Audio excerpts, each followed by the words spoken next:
Hello my dear friends, आपण मैंने आसंता काली ए सुंदर रिमेडी को करंतु। बहुत सहज रिमेडी। काली होची दशहरा, आमे विजया दशमी आम निज भितर आमे निजे विजय करवा। कौन विजय करवा ना आम भितर बहुत नेगेटिव शक्ति अच्छी जो माने होचंती रावण भली आम शरीर भितर रहउचंती।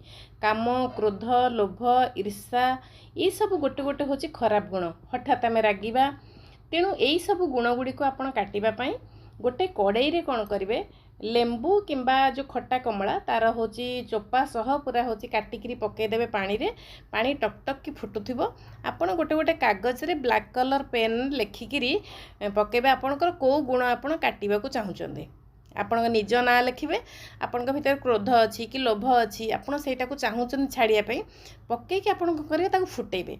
फुटेला परे पानी कमीगला परे कौन करेंगे, इंटेंशन करेंगे जे मोर भितर थिबा एई गुणटा संपूर्ण भाव में चली जाउछि। आपण याकू करि सारला परे कौन करेंगे ना ठीक संध्या पूर्वर करेंगे, नहीं कि बाहर होची कौन से माटी रे ढाली देबे। ढाली देला परे देखिबे आपणकर से गुण आस्ते आस्ते पळैबो। Thank you. आपण ये उपायटी करंतु, निश्चित काम दब।